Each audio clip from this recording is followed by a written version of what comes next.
Bonjour, bonjour. Disons que j'ai mis un petit peu de temps à sortir une autre vidéo. Mais c'est pas ma faute. Franchement, j'ai fait de mon mieux.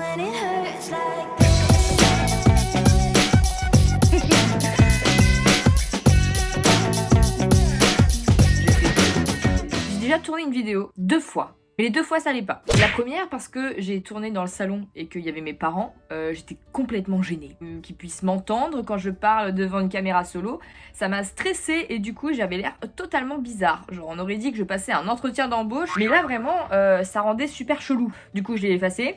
Deuxième tentative, je l'ai fait dans ma chambre, sauf que franchement la luminosité c'était atroce. Je sais pas si vous avez vu mes anciennes vidéos, mais vous voyez que j'étais en train de galérer avec le truc lumineux. Maintenant bah il a rendu là, mais plus de lumière et ça rendait infâme. C'était un film d'horreur à lui tout seul, le truc, vraiment pixelisé au possible. J'avais la peau orange et j'avais pas envie de poster un truc pour poster un truc. Donc voilà, 4 semaines sans vidéo YouTube, ça pique. Ce fait là, c'est pas la vidéo que j'ai fait 2 fois parce que je suis saoulée, en fait, ça m'a gavé. Maintenant, on fait une autre vidéo sur la classe préparatoire. J'ai fait des live TikTok, oui, parce que maintenant je suis assez active sur TikTok. D'ailleurs, la plupart d'entre vous, nouveaux abonnés, bienvenue, hein, et je sais que vous venez de TikTok, donc ça me fait plaisir. Je vous en avais parlé pendant un live et je me suis dit que peut-être ça servait un peu à rien parce que là, les choix des vœux et tout, enfin bref, j'arrive en retard comme d'habitude. Et on m'a dit, vas-y, fais-la quand même. Donc voilà, je viens pour faire une petite story time et vous raconter un peu ma vie. J'ai fait une classe préparatoire qu'on appelle une classe ECS. C'est une classe pour les écoles de commerce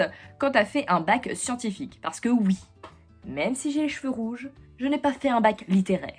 C'était à l'époque où il y avait des filières. Moi j'étais allée en scientifique. J'avais bien aimé, hein, même si de base je déteste la physique chimie. Après j'ai fait donc une classe préparatoire pour faire une école de commerce. Je peux vous raconter ce qui m'a fait choisir la classe préparatoire. Déjà, vous hésitez entre la fac et la prépa, genre vous êtes pas trop sûr, mais vous voulez avoir une vie sociale, vous allez à la fac. La classe préparatoire, en fait, c'est une espèce de prison légale. C'est un truc, t'as le droit de rien. Non, en vrai, je regrette pas, on dirait comme ça que je souffre, mais c'est un moment de ta vie où vraiment tu dois organiser tout ce que tu fais. Et moi, en vrai, ça me dérangeait pas trop, tout simplement parce que j'adore organiser des trucs. Donc, comme je vous l'ai dit, j'ai une passion pour les tableurs Excel. Quand on m'a dit, voilà, tu vas aller dans un environnement scolaire où c'est super carré, tu vas devoir t'organiser de ouf et tout. Oh vas-y, moi ça m'a fait plaisir. J'avais mon petit tableur Excel et tous les jours j'avais programmé mes heures de révision, mes heures passe-temps, mes pauses déj. J'ai tout prévu à la minute près. Personnellement, ça m'allait très bien, mais il y a des gens ça rend fou. Je sortais pas le vendredi soir, hein.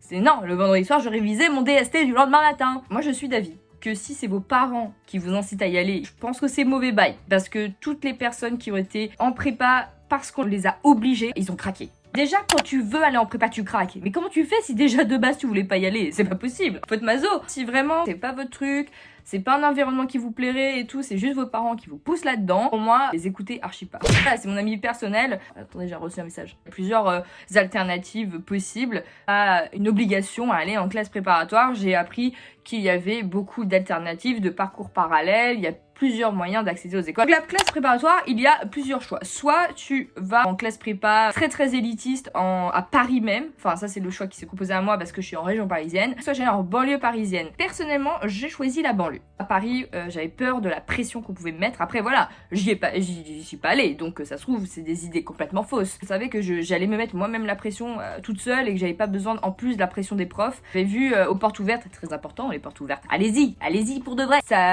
vous montre un peu l'état d'esprit des profs, des élèves, comment c'est et tout. Et moi, je savais que c'était très bienveillant. Les profs, ils sont là pour ton bien.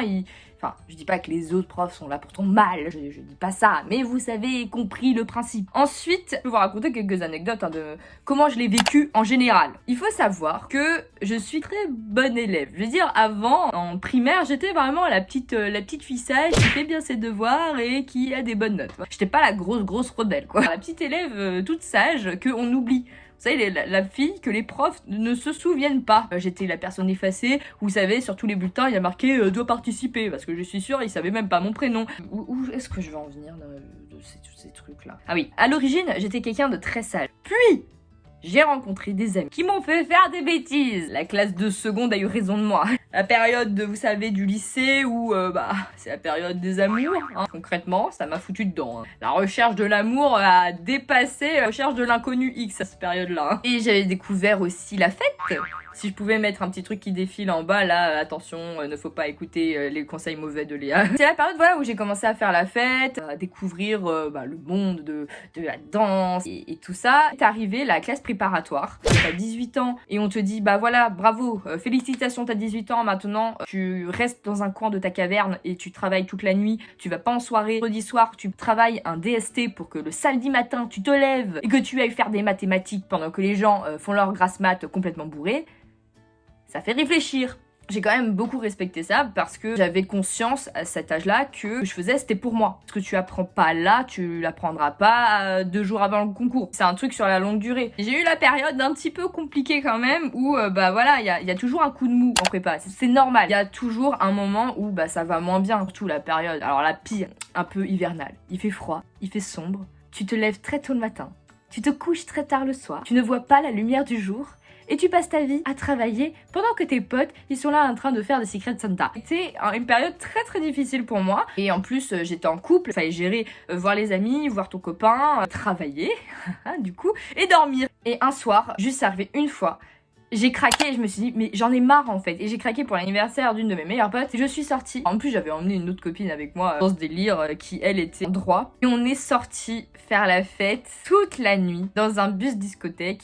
Et c'était génial en vrai, franchement je regrette pas cette soirée. Je me suis levée quelques heures après, encore bourrée de la veille. Et je suis arrivée en examen du coup, complètement allumée. Les points positifs de la prépa, quand même, parce qu'il y en a. Vous pouvez le dire en entretien. C'est à ça que ça sert la prépa aussi, hein, à dire des choses en entretien, l'entretien d'embauche. Ça nous apprend à nous organiser. Et tu apprends à passer du temps qualitatif. Quand t'es en prépa, le temps que tu passes pas à travailler, faut l'optimiser. Genre pas dans le sens où il faut forcément faire quelque chose. Tu peux optimiser ton temps en faisant une sieste. Mais genre le temps, tu prends plaisir à faire ce que tu fais. Tu vas voir des gens que tu aimes énormément, ça te fait plaisir de les voir. Je sais que par exemple mon copain de l'époque, en gros on dormait souvent ensemble du coup parce que c'était du temps, de toute façon on n'allait pas travailler. Quand tu dors, tu travailles pas. Ça faisait plaisir de dormir ensemble. Juste avant de dormir, on se regardait un petit film, tu sais quand ton cerveau il est cramé, il est mort. Il y a un moment où de toute façon tu ne travailles pas. J'ai décidé de léguer ce temps pour notre couple. Pour les amis, je les voyais le samedi après-midi. Mon cerveau, il avait fait 4 heures de DS, il était complètement cramé. Là, ça servait à rien de retrouver encore des chiffres. Là, j'allais me noyer. Et c'est là que j'ai appris vraiment prendre du temps, mais du bon temps. C'est une expérience que, avec le recul, j'ai énormément aimé, l'air de rien. C'était super enrichissant, j'ai adoré. Et même c'est pendant la classe préparatoire que j'ai développé mon projet de créer ma marque de lingerie. L'air de rien, c'est dur de savoir ce qu'on veut faire. Faut quand même prendre le temps de se poser des questions de ce qu'on veut pas. C'est comme en couple. En vrai, on sait pas vraiment avant de l'avoir vécu. Et nous, on avait ce qu'on appelle des entretiens de personnalité. J'ai réfléchi et j'ai fait le lien entre ma passion avec la lingerie et le commerce. Ça a été assez évident, quoi. Mais une fois que j'y ai pensé, longuement. Moi, à la base, quand j'étais petite, je voulais être éleveuse d'otaries, donc il y avait du chemin quand même. J'ai rencontré vraiment des amis très très proches. J'ai appris beaucoup de choses, que ce soit en géopolitique, en philosophie, on a même, même en maths, en vrai, ça fait plaisir, même si on va pas se mentir, les maths maintenant, je les utilise plus trop. Et intéressant de te dire que tu as relevé le défi et que maintenant t'es capable de faire ça.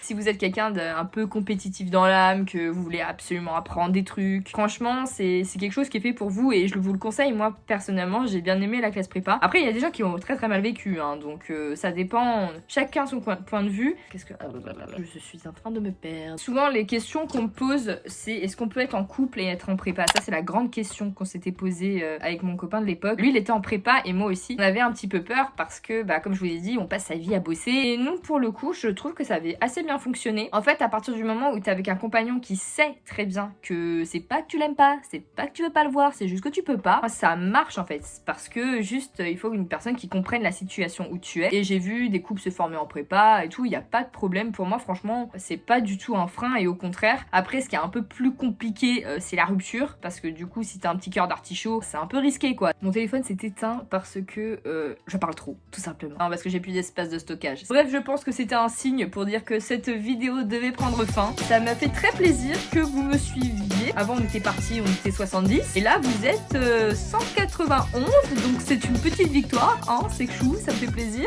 Merci beaucoup de me suivre, n'hésitez pas à aller sur mon Instagram Léa sans flamme et notre passion lingerie si ça vous intéresse. Lâchez un petit pouce bleu, gros bisous, on se retrouve pour une prochaine vidéo avec un thème que vous m'avez conseillé.